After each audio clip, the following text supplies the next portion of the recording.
Hi, everyone. Welcome back to Dave's Math Channel. I'm your host, David Tear. This is my continuing feature on the Math Lovers book. And this is going to be my eighth and last lesson on section 8.4 of volume 1, which is on sequential programming. Today I'm going to talk about arrays. Anyway, let's begin.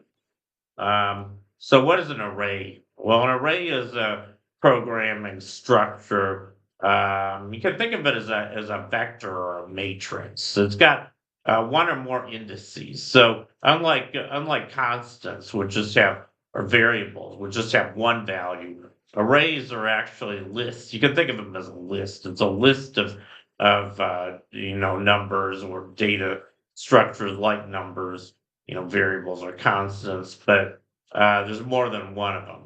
And you should think of them either being arranged like a vector where all the components are in one dimension, or you can have, then you have an index for each one, or you can have two or more indices. Those are what are called multi-dimensional arrays. So those are what arrays are. And I think it's best to, give you some examples. So, for instance, a one-dimensional array, we can define a one-dimensional array, which I'm calling A here, which is just the numbers from 1 to 10. And one way you can define such an array is with this code I show here. So first we have to initialize it. This is all inside the main program, by the way. I didn't write the outside of this code, but you have to declare the main program or wherever you're declaring this array. So now we're initializing an array called A with 10 elements, and we have a for loop here where I is running from 0 to 9. It's usually customary this is a convention that's used in most programming languages. When you have an array, it has an index, and the smallest value of the index of array is usually 0 rather than 1. So if we were to define an array with 10 elements, then it would have a sub 0, a sub 1, a sub 2, all the way up to a sub 9. Those are the elements of A. And if you want your array A to be the numbers from 1 to 10, you have to define a sub I to be I plus 1, because a sub 0 should be 1, a sub 1 should be 2, last one, a sub 9 should be 10. So that'll give you the numbers from 1 to 10. But, there's nothing special about defining an array of integers in order, consecutive integers. You can do more complicated things. And actually, well, before I do that, let's just show how we can use this array. So now I've defined an array of all the numbers from 1 to 10. And what can we use it for? Well, this is going to be very useful. So, for instance, suppose we wanted to write a program that was going to compute the sum of all the numbers from 1 to 10, as well as their squares and their cubes. So here's how you could do it. And again, here I'm showing the main program on the outside. So again, we're defining this array A with 10 elements. The smallest one's going to be 1, the largest one's going to be 10. And we're defining it the same way we did in the last code, a sub I is I plus 1. But not only that, we're doing more stuff than this. We've also defined these variables, just simple variables, int variables, sum 1, sum 2, and sum 3. I've initialized all three of these to be equal to 0. And then when we go through the array A, we let sum 1 be, on the ith iteration, let sum 1 be sum 1 plus a sub I. So for instance, after the first, you know, run through this for loop, sum 1 is going to be 1 because a sum 0 is 1. Similarly, sum 2, sum 1, sum 2, and sum 3 are all going to be 1. Because 1 squared and 1 cubed are also equal to 1. But then the second time around, I is now, a sub I is now 2, I plus 1, I is now 1, and a sub I is 2. So now we're going to add 2 to sum 1. That's going to give 1 plus 2 or 3. You're going to add 2 squared, which is 4, to sum 2. So now sum 2 is going to be 1 plus 4 or 5. And now we're going to add 2 times 2 times 2 or 8 to sum 3. So now we're going to have 1 plus 8, which is 9. for sum 3. And we can do this as many times as we want. For this code I'm showing here, we do it 10 times. So when you're done, this when you get out of the loop, it's going to print out the values of the sum of the first 10 numbers, and then the sum of the squares of the first 10 numbers, and the sum of the cubes of the first 10 numbers. You could try this yourself. Kind of cool. So that's just a kind of a simple example of how arrays could be useful. And here's another example. We could also find the sum of the first 10 digits of pi. There's nothing special about the numbers from 1 to 10. We could have started with a more complicated array. In this one, I'm starting with the first 10 decimal digits of pi. 314159263. That's starting with the decimal before the decimal point. Sometimes people count starting with 1.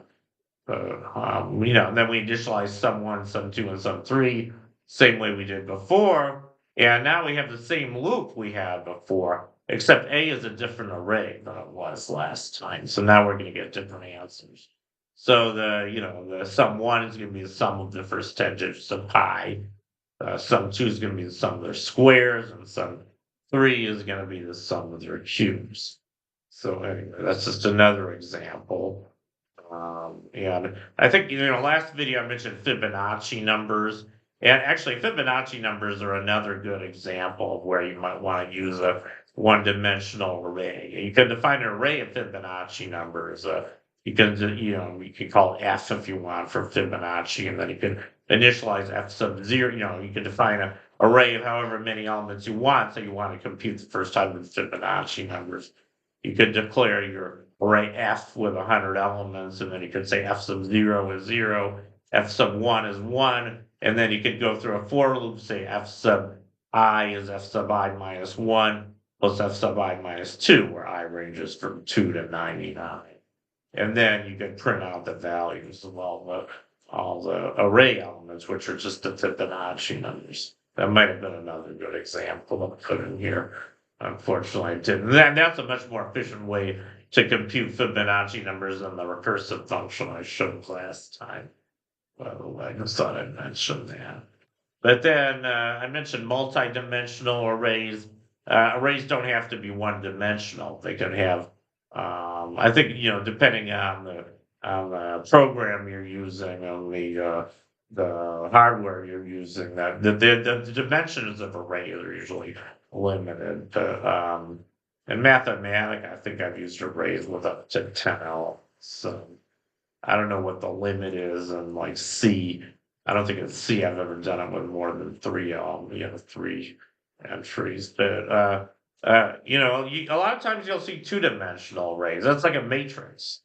And matrices are very useful in math. I mean, linear algebra depends on matrices. So two-dimensional arrays, if they're representing matrices, you can do matrix arithmetic with two-dimensional arrays.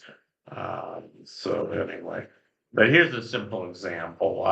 And I gave the same example, but done a different way. You might recall a couple lessons ago, I told you how you could print out a multiplication table, 10 by 10 multiplication table. Here I'm doing it with arrays.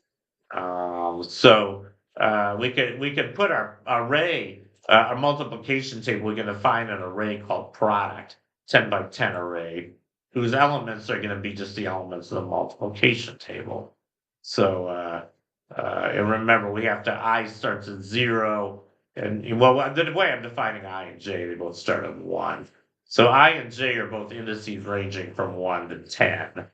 And I'm defining product I comma J to be I times J. I don't think this is going to really work the way I wrote it, because the indices only go up to 9. At least in C they do.